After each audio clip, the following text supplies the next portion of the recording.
It's 3 hours past midnight. A child goes to the forest with his father to hunt. The 12-year-old child puts a small chair on the ground to sit on and wait for the deer. While waiting, they noticed a person in the distance who barely reached 1 meter. He was standing still the whole time it was sitting there. The child and his father headed towards it, and when they reached it, they realized that the object was a garden gnome statue that had been left miles away in the forest for unknown reasons. In July 1985, a young man went hiking with his father near Sheridan. Along their way, they came across what appeared to be an abandoned camp. They found a large amount of old and decaying things, a horse saddle, unopened cans, and, most gruesome of all, a bloody shirt with lots of holes in it. His father guessed that most of these items belonged to him more than 100 years ago, and the owner of this bloody shirt did not last long in the wild. In his opinion, this place is an old crime scene and belongs to someone who most likely died in absolute solitude. It was June 14, 1969, when 6-year-old Dennis Smith and 3 other children decided to scare the adults and their parents gathered around the Great Smoky Mountains National Park. Dennis went from one side and the other 3 boys from the other side. A few minutes later, the 3 boys surprised the adults, but there was no sign of Dennis, and he was never heard from again. He was not the only one lost in this national park. 2 others, Terry Lynn Gibson and Thelma Pauline Melton, had also disappeared without a trace. In all these cases, the searches were useless. However, no results were obtained and no explanation was given as to what happened to the missing. Members of the Cowden family suddenly disappeared in 1974 after going hiking in Mt. Siskiyou. Their campsite and tent were found with nothing unusual in it, and it seemed that they had left it in a hurry. The police assumed that he was involved in a kidnapping case.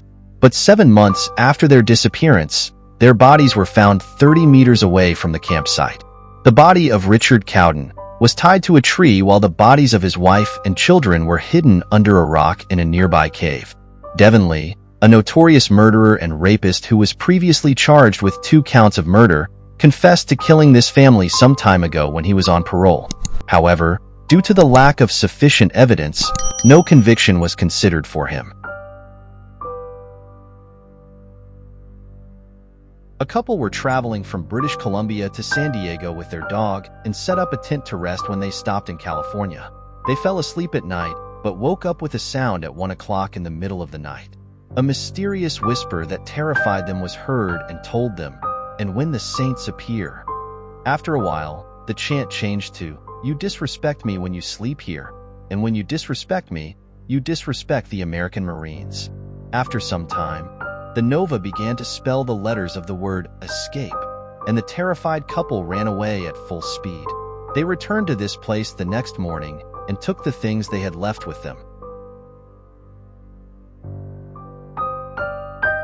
A member of the website Reddit described that when he was 18 years old, he and some of his friends took a trip to the Apalachicola National Forest near Tallahassee, located in the state of Florida.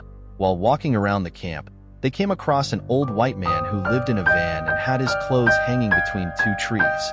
There were lots of garbage bags around the van, and a golden-haired hound was tied up nearby. They talked to him for about 10 minutes and then continued on their way. 2 months later, they saw the face of this old man on TV. It turned out that this person was a serial killer named Gary Michael Hilton. He had murdered a young girl shortly after they left the camp. They immediately called the police and played a huge role in the investigation process of this case, and even flew to the court to testify. A few years ago, my friend and I stayed in a small cabin my father owned on a remote piece of land in the Idaho desert. The nearest town was probably 50 miles away, and the nearest active road that wasn't an old logging road was about 2 miles from the cabin. My friend and I were laughing in our bedroom, and it was around midnight. We had turned off the lantern and were about to sleep when we heard something scratching at the door.